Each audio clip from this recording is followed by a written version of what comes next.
আসসালামু আলাইকুম, welcome back to my channel with another vlog. কেমন আছো সবাই? আশা করি সবাই ভালো আছো। বর্ষা তো প্রায় শেষ, শরৎ পড়ে গিয়েছে, তারপরেও কিন্তু বর্ষার যে আবির্ভাব সেটি কিন্তু শরতেও এখনও আছে। প্রচুর বৃষ্টি হচ্ছে, তোমরা দেখতে পাচ্ছ। আমি আগের ভ্লগে তোমরা দেখেছো যে নওগাঁ এসেছি। তো নওগাঁ আসার সময় এরকম রাস্তায় অনেক বৃষ্টি আর কি হচ্ছিল। পরে আমি একটু ভাবলাম যে তোমাদের সাথে শেয়ার করি, কারণ অনেক সুন্দর লাগছিল। আর ঠান্ডা যে কুয়াশাটা বৃষ্টির, সেটাও কিন্তু এরকম গ্লাসে অনেক ভালো করে আর মানে দেখা যাচ্ছিল। যাই হোক, আমার কিন্তু প্রচুর গলা এখনও দেখছো ভাঙা। যেই অসুস্থতা, এটা এখনও মানে বর্ষার কালে যা হয় জ্বর সর্দি কাশি, সেটা কিন্তু এখনও আছে। সবারই মোটামুটি থাকে। এই সময় ভিটামিন সি জাতীয় ফলমূল অনেক বেশি খাওয়ার চেষ্টা করবে, সবাইকে এটাই বলবো। আর যারা সুস্থ আছো, সেটা তো আল্লাহর নিয়ামত। আর সুস্থ থাকা সবসময়, তারপরে সাবধানে থেকো। যেহেতু সিজন এরকম, ভাদ্র মাসের ভাবসা একটা গরম, শরৎকালে সুন্দর নীল আকাশ, কখনো হঠাৎ করে মেঘ হয়ে বৃষ্টি, একটা কনফিউজিং ওয়েদার থাকে, তাই আমাদেরকে অবশ্যই এই সময় সাবধানে থাকা উচিত। যাই হোক, বাসায় এসেছি, এর মধ্যে আরও বেশি বৃষ্টি নওগাঁতে, তোমরা দেখতে পাচ্ছ। তো আমাদের বাসায় যে রাস্তাটা অনেক সুন্দর, এই রাস্তাটা আগে ভাঙাচোরা ছিল, এখন ঠিক করা হয়েছে। তো এখানে আমি একটু ক্যাপচার করলাম, তোমাদেরকে দেখালাম কত সুন্দর লাগছে। আসলে নিজের মাতৃভূমি, আমি জানি না সবার কাছে কীরকম, আমার কাছে অনেক, যেমনই হোক পরিবেশ আসলে অনেক প্রিয়। বাসার এসে আমি দেখলাম আম্মু পুঁই শাক দিয়ে, বর্ষাকালে টাটকা শাক দিয়ে, এখানে ছোটো মাছ, চিংড়ি মাছ, এগুলো দিয়ে একটা চচ্চড়ি করেছে। আর এখানে ইলিশ মাছ ভাজা। এই বর্ষায় ইলিশ মাছ ভাজা কিন্তু আসলে ভাগ্যবান না হলে আসলে পাওয়া যায় না এরকম খাবার। বাসায় আম্মুর হাতে সব রান্নায় আসলে অনেক মজা লাগে, সবার মায়ের রান্নায় আসলে মজা, স্পেশাল হয়। এখানে আম্মু একটা ডাল করেছিল, আর চাল কুমড়া ভাজি ছিল। আর খাওয়ার শেষে দেখো মিষ্টি অলরেডি, আমার আব্বু কিন্তু খুব খাদ্যরসিক আর মিষ্টি পছন্দ করে। তো এই জন্য আসলে বাসায় মোটামুটি ম্যাক্সিমাম টাইমে থাকে, কিন্তু আমার জন্য স্পেশালি আনা হয়েছে, কারণ তাদের তো ডায়াবেটিস, সবসময় খেতে পারে না। আমার উদ্দেশ্যে তারাও খেলো, আমিও খেলাম। তারপরে পরের দিন সকালবেলা খিচুড়ি ছিল, বেগুন ভাজি ছিল, আম্মু করে অফিসে গেছিলো। বুটের ডালের খিচুড়ি, অনেক ঘি দেওয়া ছিল, অনেক মজা ছিল।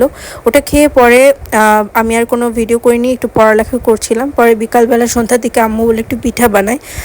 তুমি যেহেতু এসেছো, অনেকদিন খাওয়া হয় না, তো আমি আর মানা করলাম না। তো আমরা প্রতিদিন কিন্তু এরকম খাওয়া হয় না, আসলে আমি এসেছি বলে, আসলে মা বাবার আনন্দ বলে বানিয়েছে। তো এর মধ্যে একটু পুদিনা পাতা কুচি করে দিয়েছি, তোমরা টেস্টটা অনেক ভালো লেগেছে। এটা কে কীরকম বলো আমি জানি না, আমরা মূলত ঝালের পিঠা বলি। মানে কিছুটা ঝালের চিতই টাইপের বা ছিটা পিঠার মতো হয়, টেস্টটা একটু কুড়মুড়ে হয়, ক্রিস্পি হয়, এটা সস দিয়ে খুব ভালো লাগে।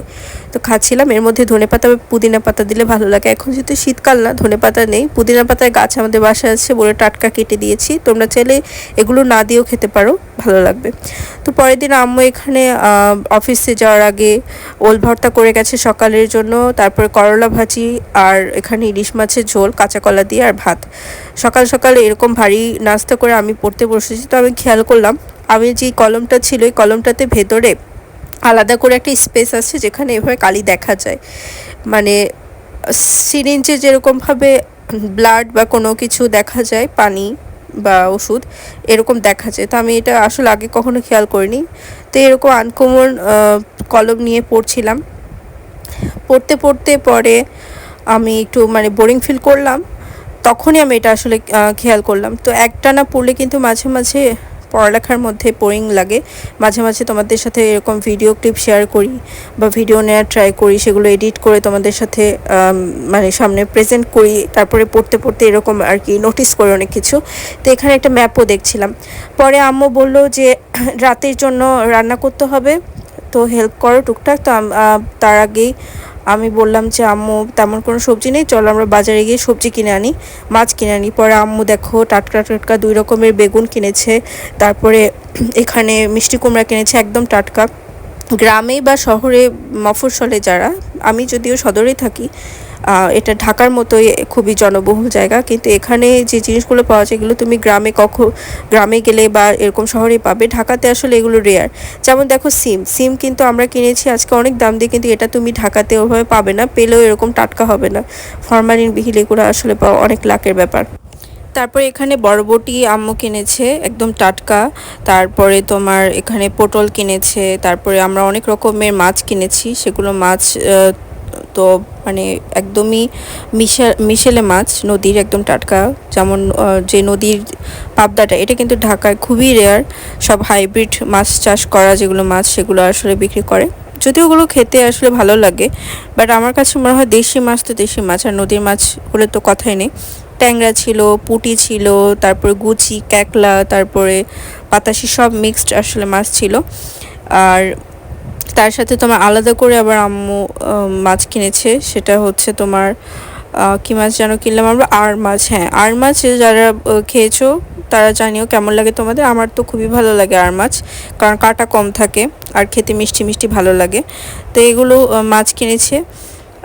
আলহামদুলিল্লাহ বাজার আজকে আমরা মামি ভালোই করেছি। আব্বু কিন্তু সচরাচর বাজার করে অনেক ভালো, মাছ কিনলে তো খুবই ওই দিন হ্যাপি থাকে আব্বু। কিন্তু আব্বু মাঝে মাঝে বাজার করলো, আমি যখন নগাঁয় থাকি আমার মনে হয় আমি একটু বাজার করি আম্মুর সাথে গিয়ে। আর আমরা যেহেতু মার্কেটে যাই একেবারে বাজার করে আনি, অন্য অন্য কাজ থাকলে আসলে ভালো লাগে মাঝে মাঝে গ্রোসারি শপিংগুলো করতে।